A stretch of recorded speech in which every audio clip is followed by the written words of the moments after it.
But yeah, so moving on to the next section of our show. This is called Classic Movie Reviews. What's a classic to us? A classic is a movie that is at least 25 years old, is in high critical standing, and has a high, number of followers around it. And this time, we picked The Goonies for our classic movie to review. Ryan, let's get right into this, shall we? Overall thoughts on The Goonies, directed by Richar Donner, produced by Steven Spielberg. Ah, boy. Yeah, no, it's definitely fun. Overall, I loved the movie, but there were moments while watching it where I was like, okay, like this may be a little too much. And you even had moments like that, I believe.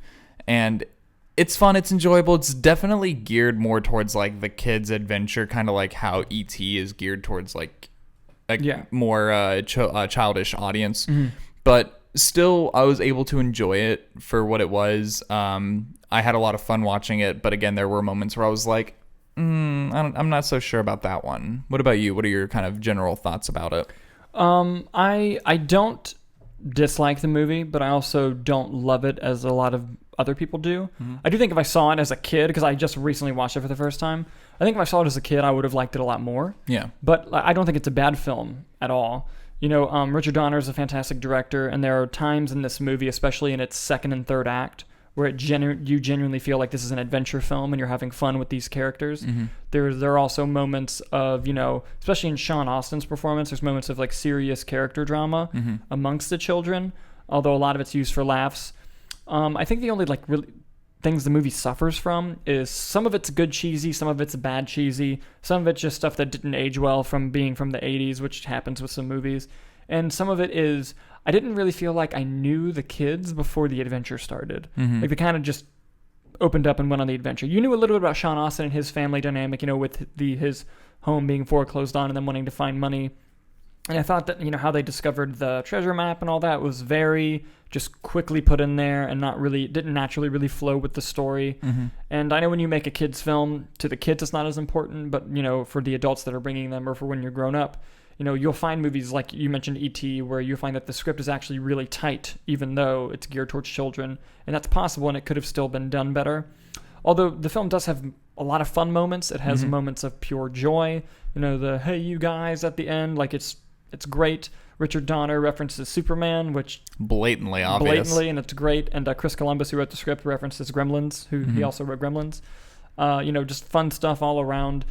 Like I said, I've said it like 4 times now, but I do like Richar Donner a lot as a director. Mm-hmm. He's made heartfelt films like The Goonies and Superman. He's also made films that scared the hell out of me, like The Omen. He's just really talented, and he does show off a lot of his skills in this movie.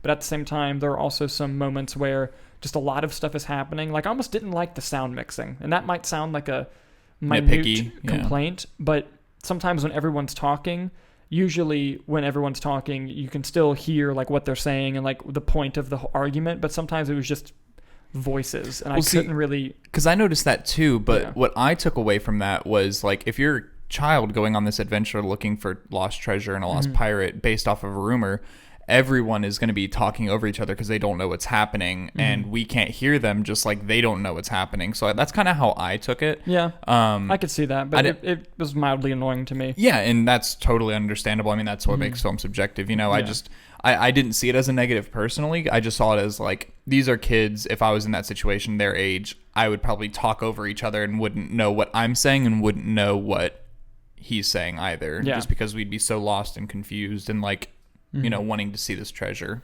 Yeah, I see that. And, the set design is great for this movie. Especially with the pirate ship. Especially the pirate ship. The makeup effects are pretty good. I mean, some of it's a lot, but it doesn't necessarily look bad. Mm-hmm. There's some dark implications that are just funny when you think about them, but the movie kind of doesn't want you to think about them. Yeah. Kind of like that family that just has Sloth as prisoner. It's just like, okay. Yeah, it's like super dark. Yeah. Yeah, but a lot of, fun, memorable performances from the kids. But either way, I do think it was a really fun movie. Mm-hmm. But I don't necessarily, and I can see why it's a classic, but I don't necessarily have that, it doesn't necessarily have that place in my heart that a lot of these other classics have. So what's going to be your overall grade for The Goonies, or rating? I'd give it 3.5 stars out of 5. Okay. I had a lot of fun with it, but like one thing that just bothered the hell out of me is whenever they go into this house, and they go into the basement. They're banging on the foundation pipes, and it like goes to a prison. It goes to a country club water fountain, and the showers as well. But whenever they set up the shot for where they're at, it's like on a cliff in the middle of nowhere that they rode bikes to on the side of a mountain, and somehow banging on these foundation pipes, like just stuff like that. I just couldn't buy into, but as a kid, watching that, you don't really care. You think it's funny. Yeah. But just like stuff like that happened throughout the movie, which really brought it down for me. But overall, a lot of fun, very adventurous. But 3.5 stars out of 5. What about you? Yeah. Now that you bring that up, something that bothered me before I give my final grade was that there's this. I didn't like the opening all that much, like especially just a lot of the setup of the movie. I thought was kind of weak. Okay. But especially when Sean Astin like has this mechanism for opening his gate, and it's really complicated and weird when someone could just easily go and open the gate.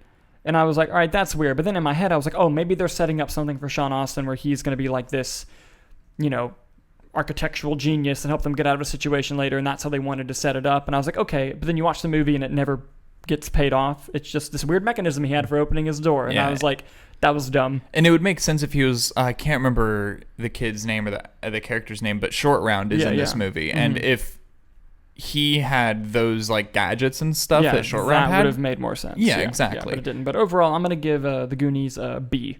Okay, kind of bad. Thought it was okay. But yes, thanks for the recommendation on the Goonies. And we'll have more classic movie reviews for you on the next show.